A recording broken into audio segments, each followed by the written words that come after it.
Welcome viewers, Dr. J.W. Ayoub, theologist since 1994.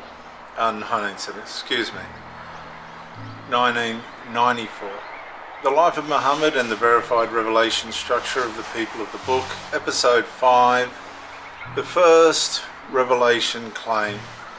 Viewers, in Episode 4 I examine Muhammad's early tribal life, the environment of the tribes, trade exposure and revelation. Traditions already present around him before his prophetic claims began. And in this episode I examine Muhammad's first revelation experience and the beginning of the Islamic revelation claim. Now, here's a pained snapshot. People often treat the beginning of a revelation claim as automatically sacred, but the beginning of a claim is precisely where the examined must become most careful, most integral. The first revelation claim establishes the foundation for everything that follows. So you may assume a spiritual experience proves divine revelation, but experiences still require examination and testing. Muhammad's first revelation experience in the cave of Hira began the Islamic revelation claim. The event, reactions, reports, and surrounding circumstances must be examined against the revelation structure already established among the people of the book. Spiritual experience can produce fear, certainty, confusion, or conviction, or all of the above. But emotional intensity alone does not independently verify revelation authority. History contains many sincere spiritual experiences attached to contradictory conclusions. I'd like you to read and pause the video if you have to. 1 John 4:1, Galatians 1:8, Proverbs 14:12, and Islamic references Sahih al-Bukhari 4953 and Qur'an 53 1-10. You experience spiritual intensity or fear and certainty. You connect emotion with truth, assumption, attachment, submission.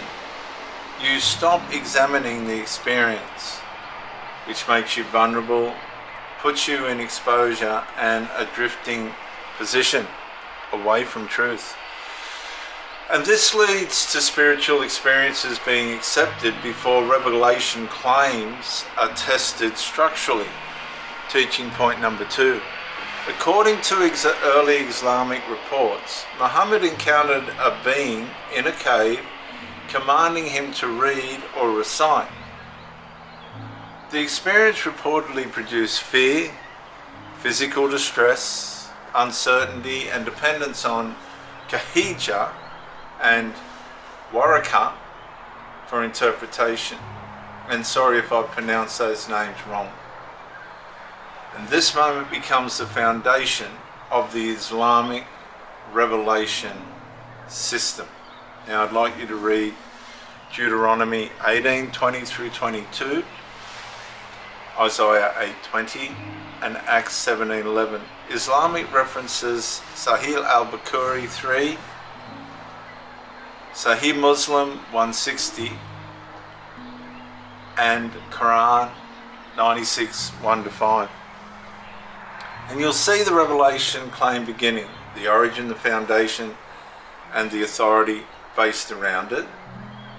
You see fear and uncertain present, distress, interpretation, and dependence on that interpretation. And you see external confirmation sought, validation, support, and recognition of what happened. And this results in the entire Islamic revelation structure resting upon the legitimacy of the first revelation experience and the interpretation thereof. Now let's stop for a minute. Just stop. I'll show you the mountains of Somersby on the Central Coast, New South Wales, Australia, just as we take a pause.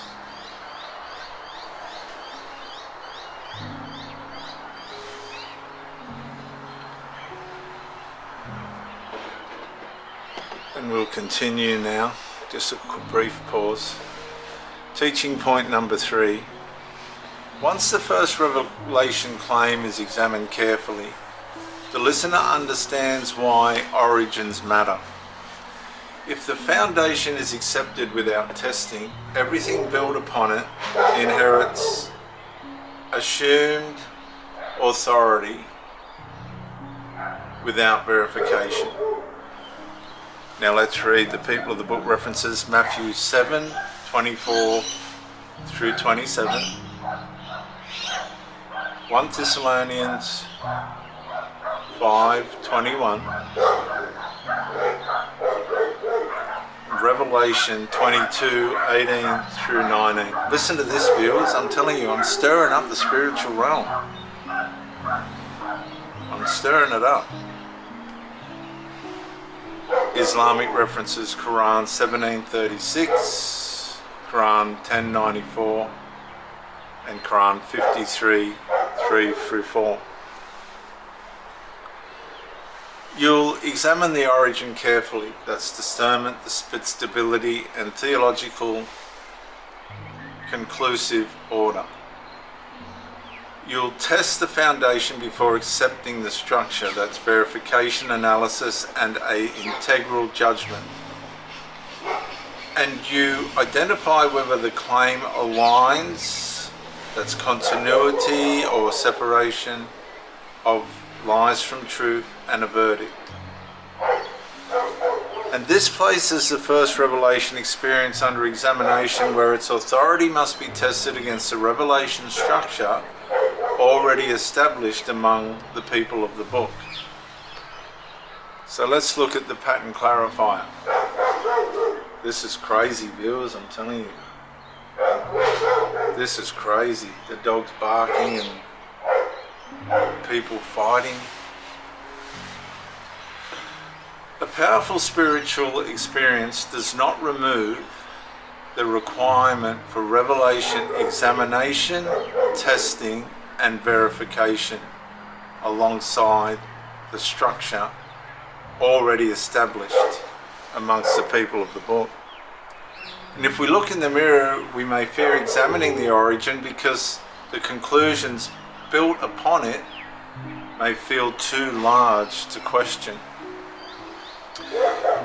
But the foundation of a revelation claim must survive examination before the structure built upon it can be trusted. And so, let's have a discernment moment. Does a spiritual encounter automatically verify revelation authority? You can tell the dog's trying to make enough noise to get over my message. It's purely demonic. Purely demonic. If spiritual intensity alone proved truth, contradictory revelation systems could all claim equal legitimacy. All of them. So here's a scenario, viewers. You hear someone say, Muhammad encountered an angel, therefore the revelation must be true. You emotionally collect supernatural experience with certainty. You stop testing the revelation because the experience sounds sacred, and you accept the conclusion without examining the origin, the witness structure, or the alignment with prior revelation. And so we need to reflect. Should the first revelation experienced by Muhammad itself be tested before the authority built upon it is accepted? Yes or no? Well, if you're resisting that, let's do a resistance check. Are you assuming supernatural experience equals divine authority? Number 2. Do you avoid examining the beginning of the claim? Number 3. Are you emotionally protecting the conclusion from investigation? And number 4, do you resist comparison without prior revelation standards to protect you from error? Well, if you are, let's do a root cause check. Have you been taught to accept spiritual experiences without testing them? Do you trust intensity more than verification? Is your framework built on assumption instead of examination? Do you fear what careful comparison may reveal? Well, let me ask you a very important question.